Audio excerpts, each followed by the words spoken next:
Welcome into Numbers Don't Lie, powered by Sofascore. And today we're talking footballing trios in a group of three attackers for Bayern Munich that are absolutely flying this season. Now, Michael Lahoud alongside me, Chris Wittyngham. We're going to compare these guys to some all-time greats. Are we ready to do that? Are we ready to say that about this group of players? Yeah, look, I'm born ready. I know you're big on them. I'm big on them. We watch the Bundesliga, but this group is built different, Woody.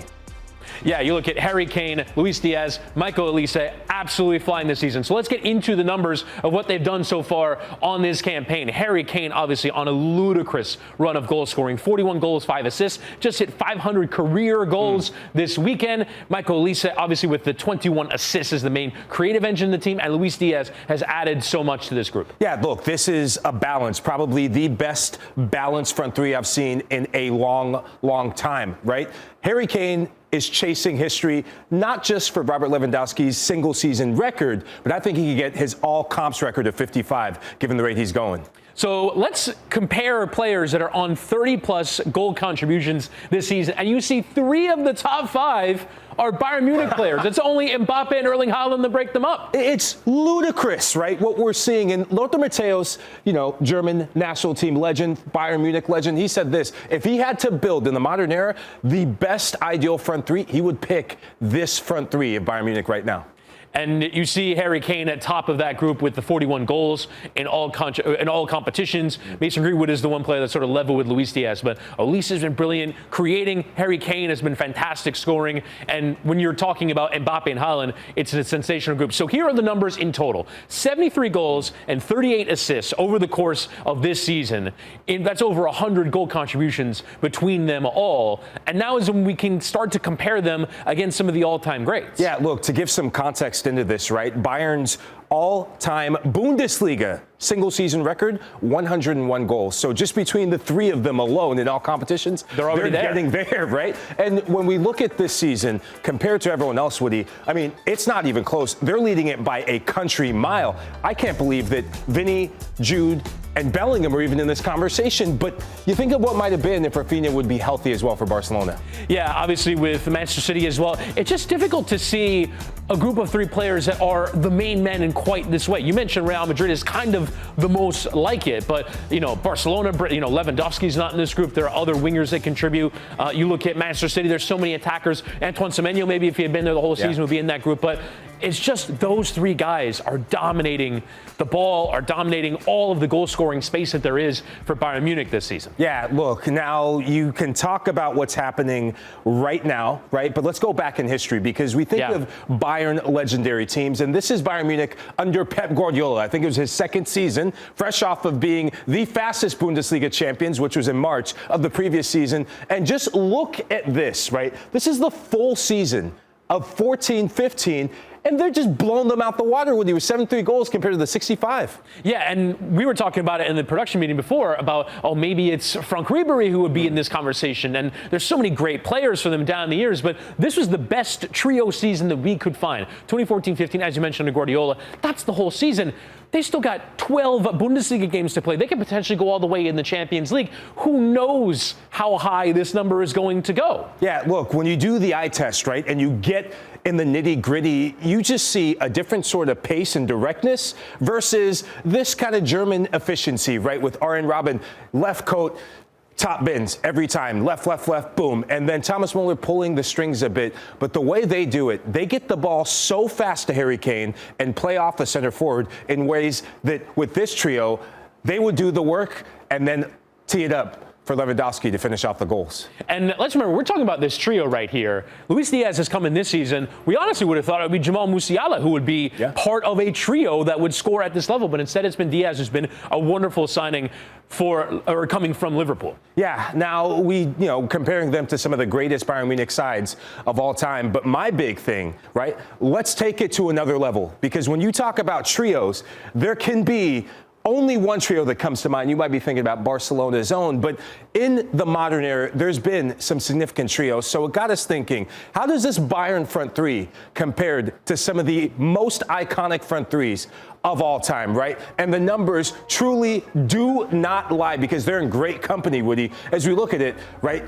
MSN. They're an elite company. But Cristiano and Bale, I mean, this is Champions League territory we're talking about. Right. So that's the best season that the BBC had together. Bale, Benzema, and Cristiano. Obviously, MSN is on another level, but they're currently at 73 goals, which obviously pales in comparison. But we've projected over the course of the rest of the season for them to hit 99, which would take them above that BBC number of 98. And there's still 12 Bundesliga games left at minimum. And obviously, we're figuring out how much Champions League football there is left for them to play. But in the Bundesliga, they're scoring at a level that's going to set the all-time record. We think they've got 19 more goals to score before they hit the all-time record in the history of the Bundesliga. We can imagine that number will go beyond a projection as a result of that. So as we get to above 100 goals, that does put them in a significant historical territory. Yeah, I want to give some added reference points. So this legendary group right here, if you go in terms of most goals scored by this point in the season, they're third all time. So they're already in elite company. But when we go about the goals per 90,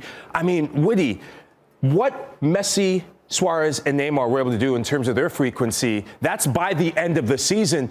I got curious, how does that compare with this Bayern front three? Because you're seeing trophies.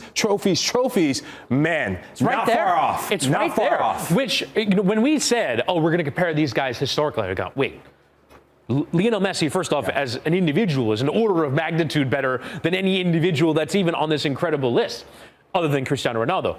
But you have Suarez and Neymar, who are also formed this amazing. If they're producing at a level that's similar to those three guys, then we have to talk about them in historical context. And yeah, you can maybe say, oh, you know, they're so dominant over the Bundesliga. You mean to tell me this Barcelona side wasn't dominant over the rest of La Liga? There's a level of dominance. Now, obviously, we're getting to the part of the season where Bayern will theoretically play their most difficult games, both domestically and abroad. And so if that number holds, we have to talk about them in these terms because they've been that good. Yeah, I love you bring up the point about where La Liga was, right? Because it was a two-horse race, really a one-horse race with that front three. And Bayern, they have put the league on their own terms. But I want to get even more within the weeds, right? Because that front three, each of them bring individual quality, and each of them have this star-studdedness, starting with the Harry Kane, where Harry Kane has to be in the conversations for one of the most underrated strikers in the modern era of football that we don't give enough credit to. And now that he plays for Bayern Munich, the goals per 90, this is out of this world stuff. Luis Suarez won the European Golden Boot, and he was getting goals per 90 like this. Harry Kane has smashed all of this out of the water, Woody. I mean, almost double. And he's at half a goal a game less. You mentioned that sort of underrated. I thought you were going to say one of the best. Let's not talk about underrated. Let's talk about under-discussed or over-discussed. He's just straight up one of the best strikers we've ever seen. And obviously now he's got the Bundesliga trophy to back this up. But obviously the trophy winning will be the next big thing for him to do to rack them up. If he can go win the World Cup this summer, if he can win the Champions League this year, that's the thing that really takes him into that next level. Yeah. And I love the man next to him with Bobby Firmino, very similar in how they're playing this season with Bayern Munich, almost dropping deep, facilitating play. But it's not just Harry Kane that's getting it done in the final third. Michael Olise. I mean, JD Dyer and I had this conversation. In my opinion, Michael Olise is definitely in the Ballon d'Or candidate when it comes to this season because he is so close. From goals per 90 is one thing, but if you put the goals and the assists, I mean, you're seeing a complete wide player, a complete attacker. I mean, this is awesome. Lionel Messi, it's not even, look, he's an alien, right? So you can't compare to this. But when you think of what Mohamed Salah, when you think of Gareth Bale, and I mean, this is a creator getting you goals near that threshold. It's unreal. Right. He's got 21 assists this season. That is the number one thing really to focus on with him, but he still has that ability. You mentioned Robin earlier, cutting off that right, curling it with his left into scoring some fantastic goals. He's been absolutely stunning this season. Yeah, no, he really has. But the X factor, and I think that Karl-Heinz Rummenigge, the former CEO of Bayern Munich, said that if Luis Díaz can find that consistency, he can become the next world-class player to play for Bayern Munich. And this is world-class company. I mean, the Ballon d'Or is settled there with Cristiano Ronaldo, but for him to be getting goals and getting more goals per 90 than Sadio Mane and on the exact same rate as Neymar. Incredible. I never thought we would be having this discussion about Luis Díaz and being in the same trajectory as Neymar during his time as Barcelona when he left Liverpool? Well, and you said it there. It's consistency. That's the thing that we talk about all the time is can you deliver game after game after game against opponents which they are better than? But you still have to be that guy. And we've seen it in the Champions League in some of their biggest games where he has delivered as well. A signing beyond, I would say, their wildest dreams when they brought him in from Liverpool. Yeah. From a production standpoint. Yo, look, absolutely. He played in spurts, but now he's playing in totality. But we got to have this all-time conversation, right? Because, yeah, the Real Madrid trio is one thing. In the Champions League, that was one thing. But when it comes to the elite, MSN is at the wheel, right? So Lionel Messi, Luis Suarez, and Neymar were rewriting the record books. Been just in their first season, 122 goals, but obviously the treble being the culmination of that. But Woody, look at that. A total of 363 goals, and I don't think we will ever see this again. Not in our lifetime, maybe not in any of our children's lifetime, because they are that good. I mean, you never know, right? You never know what aliens are born into football in 50 years' time, but I don't think we'll ever see anything like Messi ever again. Never mind these three players who not only were spectacular as individuals, but they were spectacular collectively, which was not a guarantee. I think, for me, the biggest comp in sort of the modern game in terms of sheer talent is the group of Real Madrid. It's Kylian Mbappe, Rodrigo, Vinny Jr., Jude Bellingham. We talked about those guys as being some of the biggest talents in the game, but they don't play well together. These guys not only were spectacular individually, they play well together. They won a Champions League and a treble together. They were just a group. We might not ever see a group of such talented players combine in the way that they did. It makes you think what might have been had Neymar decided he was going to stay and not go on his own, right? Because there were more Champions Leagues, I think, to be won with this group. I also wonder if this guy, Suarez, if he joined maybe 2 years earlier, and like his absolute peak, I still think his peak was at Liverpool. At Barca, though, he was still fantastic, but I also wonder if he had joined maybe that a little bit earlier. Yeah, look, at the end of the day, you are in this all-time conversation ultimately because you're judged on trophies. And I checked. Bayern haven't won anything just yet when it comes to major silverware. They basically have, though. Right? They've won the Bundesliga already. So that's over. So I'm blown away to see this because for all the La Ligas that Barcelona trio won, you think of what it meant for them to be dominant in the Champions League. The one thing that Real Madrid cares most about is the Champions League. And obviously the Liverpool trio winning that coveted Premier League finally. That was their crowning jewel. For this Bayern Munich trio, for you, do you think they get it done? Do you think they win the treble and make the Champions League part of that treble? As good as they've been, I'm going to say no. I don't think Bayern Munich will get there. I think there's so many good teams in the Champions League, and I actually think it's not anything to do with the attackers. I think it's the midfield and the defense that I think is a little bit one thing. We see Manuel Neuer now out with an injury, so I think that Bayern Munich not quite there to go and win it all. Yeah, I agree with you, but we will see. I want to hear from you guys. You tell us, do Harry Kane, Michael Olise, and Lucho Diaz make the all-time best trio in world football? Welcome into CBS Sports Presents Numbers Don't Lie, powered by Sofascore, the show where we talk the biggest games and the biggest names. Woody, the Champions League is back, baby. Michael Lahoud, Chris Wittyngham here, and it gets no bigger than the knockout playoff round. And we're going to do a little bit something different, right? We're going to introduce one of our newest tools, the Oracle, which is an AI tool that helps predict what's going to happen in the Champions League. So the World Cup has maybe Paul the Octopus. We have our own Paul the Octopus called the Oracle. So thank you to the good people at Sofascore. Now, when you look at the upcoming matches, right, the biggest one that's slated is Jose Mourinho's Benfica versus Jose Mourinho's old club, Real Madrid. I mean, how do you think that this is going to go, and what do you make of the Oracle in this? Well, let's first off remind ourselves that Benfica lost their first 4 games of the league phase. They won 3 of their last 4 to get through, and of course the famous Anatoly Trubin game where he scores with the header of the goalkeeper coming forward. Otherwise, we wouldn't have this matchup, and then it's a rematch of that very same game. Real started the competition very well, but they have fallen off. Obviously, Xabi Alonso gets sacked, and now Arbeloa takes over. I think it's interesting to compare that last game of the league phase where Benfica were desperate for it. They went for it. I imagine they take a complete opposite approach because they attacked Real Madrid. They went after it. We know that's not how Jose likes to play these sorts of games. No. I imagine it's much more cagey and much more defensive. You look overall on the season so far, obviously Mbappe is having an incredible Champions League with the 13 goals so far. Yeah, look, he is on the cusp of breaking Cristiano Ronaldo's all-time record of 17 goals. You know what that would mean to him, given that that's his idol. But look at the drop-off here, right? Yeah. Jude Bellingham, when they won the Champions League, Rodrigo is a big part of it as well. Last time they won, I mean, Jude Bellingham was Mr. Aura, right? He was star boy. This season, injuries and just loss of form, big problem, because typically if you stop Mbappe, you stop Real Madrid. Now, when we talk more about this match, you know, the big storyline that I remember is Andreas Schellderup as well. He was one of the heroes in that match. Now, you just can't score goals. You got to be able to get people who assist the goals. And when you look at Real Madrid,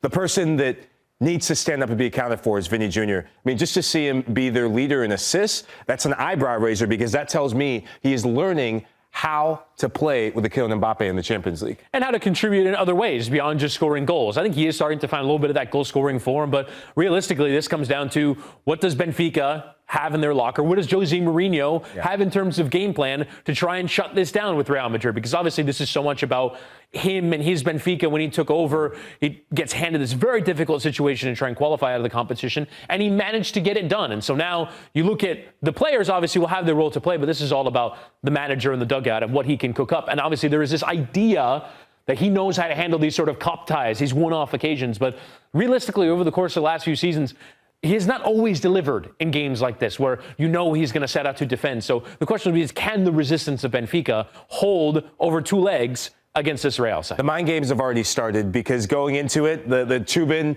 goal, Mourinho already has that in the tunnel when you walk out. And he said this, we're going to forecast what the Oracle thinks is going to happen. He said, beware of Real Madrid. They are a wounded animal right now. So looking at the forecast, most likely result, man, is the Oracle a Benfica fan? Yeah. Because, I mean, 43% chance to win. What do you make of that? Well, I think it probably has something to do with the fact that Benfica so thoroughly dominated them in that league phase game. If you watch that game, Benfica were miles better than Real Madrid. Now, in terms of likely outcomes, we're expecting this to be fairly low scoring. Either 1-0 or 1-1 is the most likely result for this game. And that honestly tracks with what I think Benfica will try and do. The question is does that effort actually produce what we think it will? Does it actually turn out to be that if Benfica sits 10 men behind the ball and defends, is that actually going to produce the outcome that they want? I actually kind of have a feeling that Real Madrid are going to swat them aside over these two legs. I would expect a 3-1 or a 3-0 victory in that first leg. Yeah, I think the first goal is going to be massive, because if Real Madrid concede that first goal, their character or lack thereof that we've seen in the Champions League at time, it will be tested. But before we move forward, let us know what you guys think, especially in the comments on YouTube, because this is the tie of the knockout round. Now, we're going to go to a team that you know very well. You were actually on the coverage in a controversial match between Juventus, and of course, it wouldn't be the Champions League if you didn't have former Serie A players, Victor Osimhen, going against a club and his former manager in Luciano Spalletti in this tie. I mean, looking at the path to get to this moment, Galatasaray started well, right? You think of the highs against Liverpool, but in the final four matches, they lost their way. Yeah, just the 1 point over the course of those games. Obviously, some difficult opposition in there. When you look at Juventus, obviously under Spalletti, they've turned things around as well. They started with no wins from 4 and have won 3 of their last 4 in order to get to this point. So it really is an interesting balance. You have Kenan Yildiz going to Turkey as well. Obviously, he will be loved for his performances for the national side, but can he make the Galatasaray fans regret not having him in the team? But you look in the overall with Galatasaray, I just don't see it sometimes from Turkish clubs in Europe. They have all the talent. They have an incredible squad of players that should, in theory, be able to compete with Juve. But I think with what Juve show in their football, they should be able to take care of business. Yeah, I think Juve are the better team. Galatasaray has the better striker, Victor Osimhen.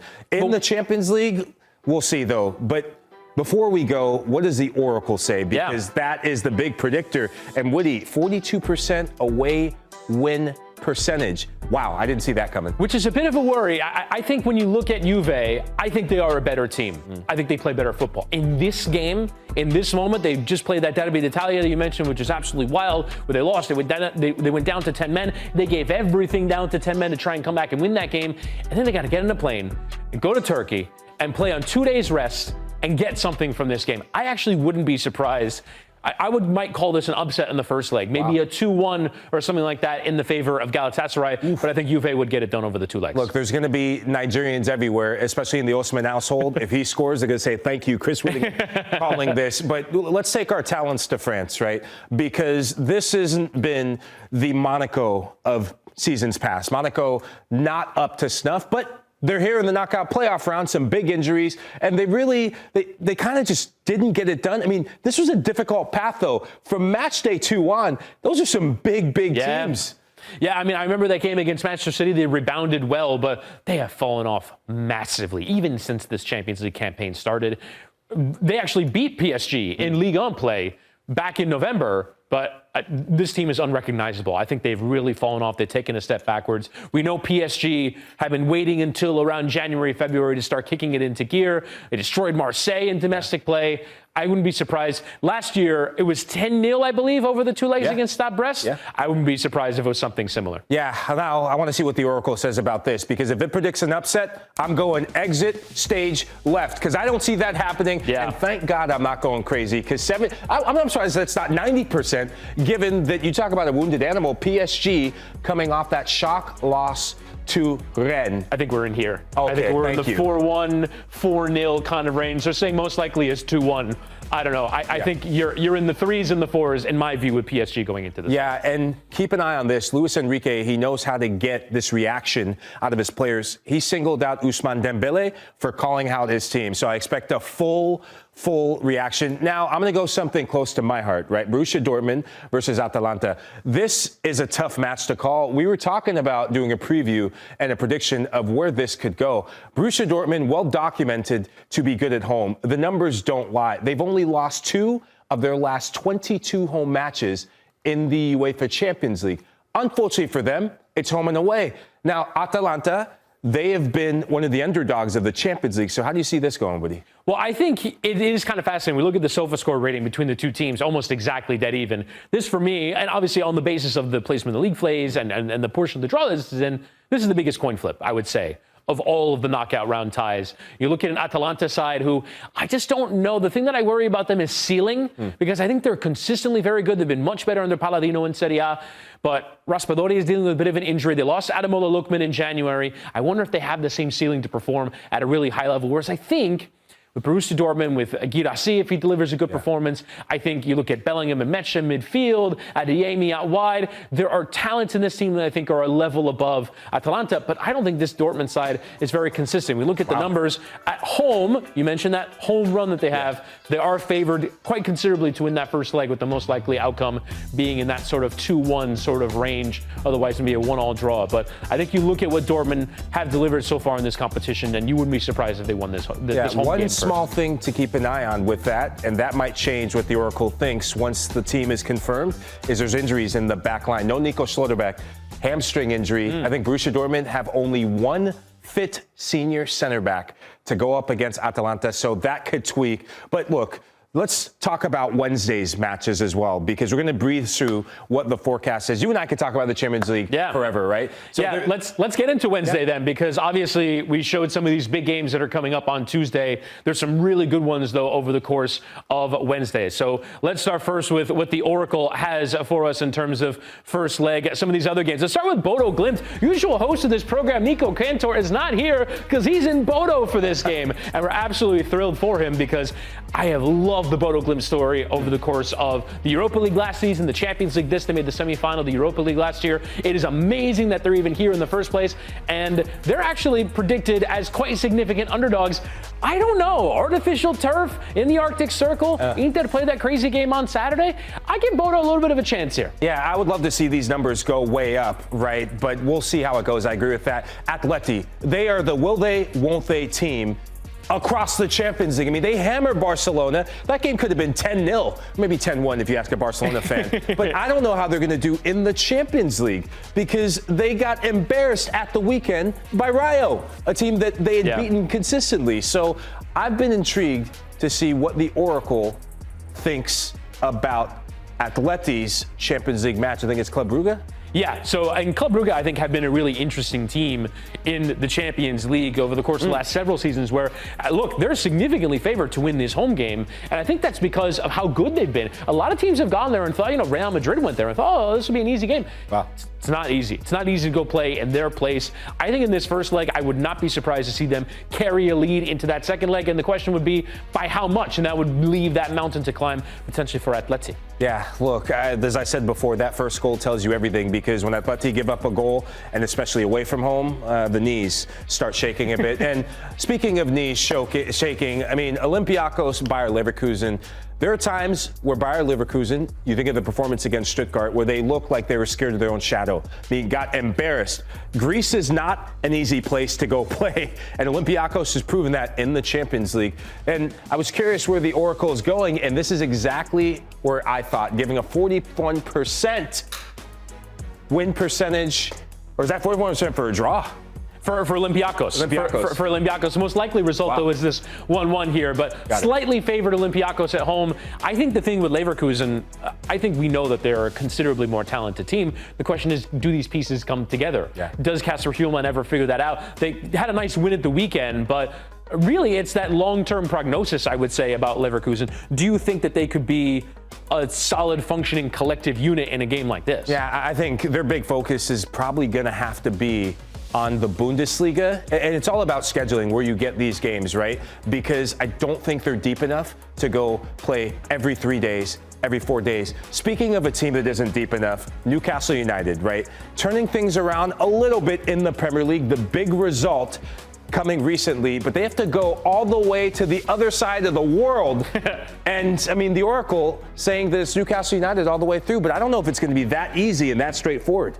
Yeah, and we've seen this team really struggle in 2-game weeks. They have, though, saved their best in general for the Champions League. I think they have performed incredibly well in this competition, certainly relative to their form domestically. So I think Newcastle could get it done here. You look at Karabakh, though, it is all about that home field advantage. They've had a couple of games where teams have gone there and they're, whoa, what have we gotten ourselves into here? And that would be the only way that they could really get something, I think, from this competition. But obviously, be sure to let us know what you think about all 8 of these knockout round ties in the UEFA Champions League. Be sure to hit that comment section on YouTube. You're watching Numbers Don't Lie, powered by Sofascore.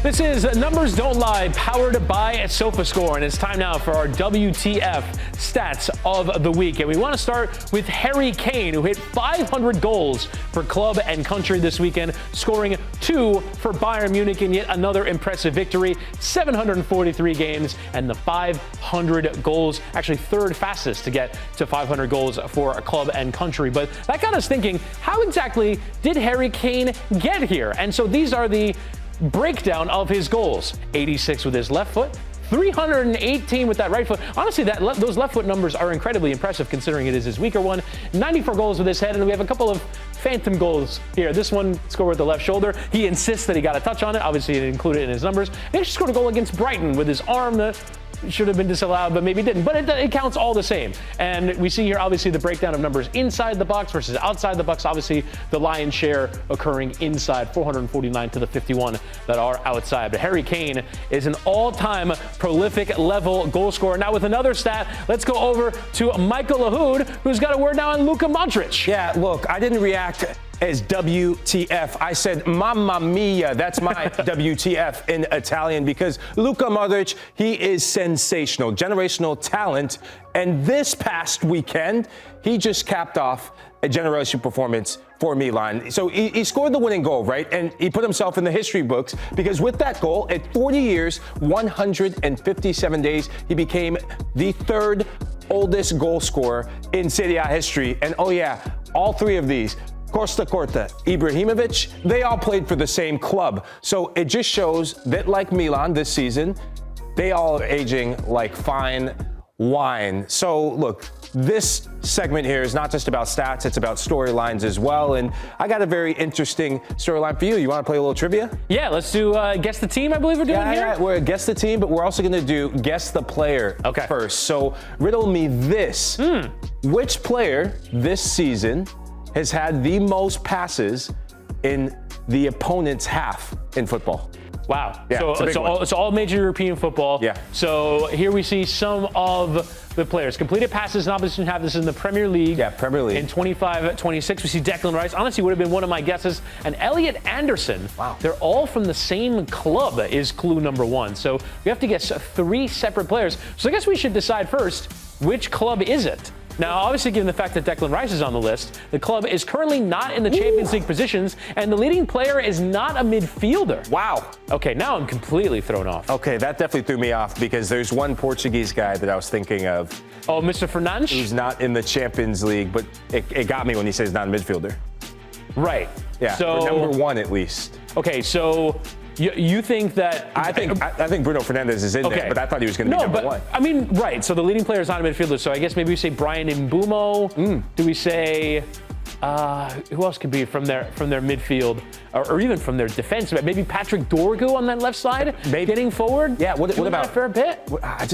Man, it's so difficult. Not in a Champions League spot. Elliot.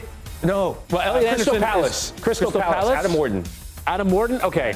That's my guess. We'll see the big reveal. All right, so I'm sticking with the United guys. Let's see who's in the Virgil van Dijk. Oh, wow. My gosh. In the opposition half with Szoboszlai and Gravenberch for Liverpool. Wow. I guess they're not in the Champions League places, but I was thinking more United than I was thinking Liverpool. So well done to these Liverpool guys. Obviously, these are from deeper positions. Yeah. There still is that incisiveness that could be missing from them sometimes. Yeah, well, I mean, you got something for me, a little team? Yeah, let's do a little Guess the Team here, and let's reveal what our clues are going to be for this one. So this is Guess the Team.